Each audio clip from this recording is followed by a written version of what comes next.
began in what has become known as the Alice in Chinatown murder because of the mysterious, puzzling circumstances surrounding the case. According to police reports, the killer fled the crime scene on foot, heading east on Pacific. Along the way, he threw the murder weapon, a .38 caliber handgun, into a nearby alley, continued down Pacific, heading toward Columbus. This is where the murder weapon was found by police, Beckett Alley. Little did the suspect know that as he was getting rid of his gun and making a quick getaway, an eyewitness was walking along this alley, a half block east of the crime scene. That witness, like many other Chinatown residents, did not come forward, not until years later, for reasons we'll explore further on in this report. The suspect was described to police by 6 white tourists near the scene of the crime. That triggered off something in reporter K.W. Lee, a clue that would lead him into a 6-month investigation of the murder case.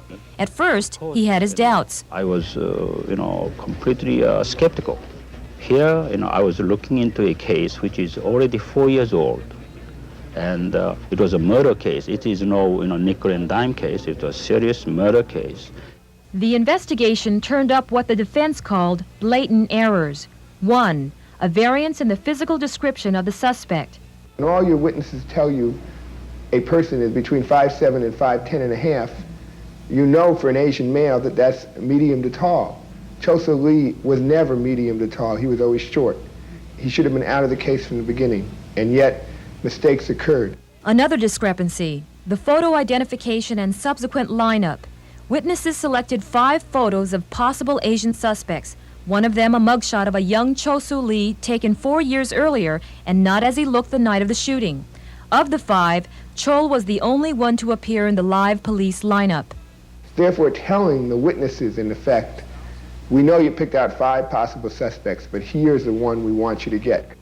Testimony also showed, that, the day of the murder, they picked the Chol Soo Lee because this young man was on probation. You see, it was an easy picking, It didn't look good for you anyway when they came for your arrest. They said you had 41 rounds of live ammo, you had a .357 Magnum in your room, and you were on probation for felony theft. Is that a different issue, or, it is a whole different issue, A lot of people say I was not an angel on the outside. At the same time, I was not the devil. But whatever I was on the outside does not justify to frame a person to put him in prison for murder he did not commit. The defense blames the San Francisco Police Department for discrepancies in the investigation. Heading up that probe, Homicide Inspector Frank Falzone. Mr. Lee has very competent counsel who have delved into this case, have tried to show some sort of police wrongdoings. That is not true. Chol Soo Lee was the only one of the individuals that were initially picked out 2 nights prior. And in that live lineup, the people were able to view him in his entire appearance, just not his face. They were able to look at his height, his weight, his facial expression, his manner of speech, whatever. And at that time, we ended up with 3 positive identifications of Mr. Lee as being the perpetrator of the killing. In a lineup where there were 6 people there, 3 said it was Lee, 3 said it wasn't Lee. They never even bothered to further interview the 3 witnesses who said it wasn't Lee. Another questionable piece of evidence, the ballistics test. Chol Soo Lee was in possession of a handgun. 2 days before the murder, the gun had gone off in Lee's apartment. The bullet was recovered from a wall by the police. Ballistics test said his gun had fired the bullet that killed Yip Tak. It turned out the ballistics man was absolutely wrong. He either did it on purpose or he did it in haste and sloppily because of the pressure from the police department and the mayor's office to try to get somebody. In all cases, there's pressure. There was no more pressure on this particular case than others that I have worked.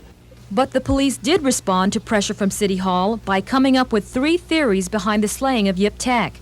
One having to do with Lee as a hitman for a Chinese gang. That presents another point of contention.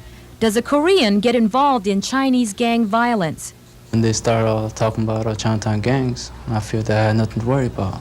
Again, I think just understanding I'm a Korean and Chinese to Chinese, Someone who does know about the inner workings of Chinese gangs is George Wu, now a professor of Asian American Studies at San Francisco State University.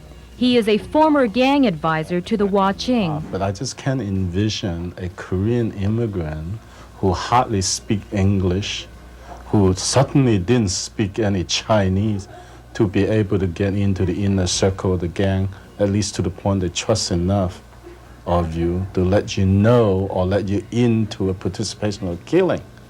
It just sparks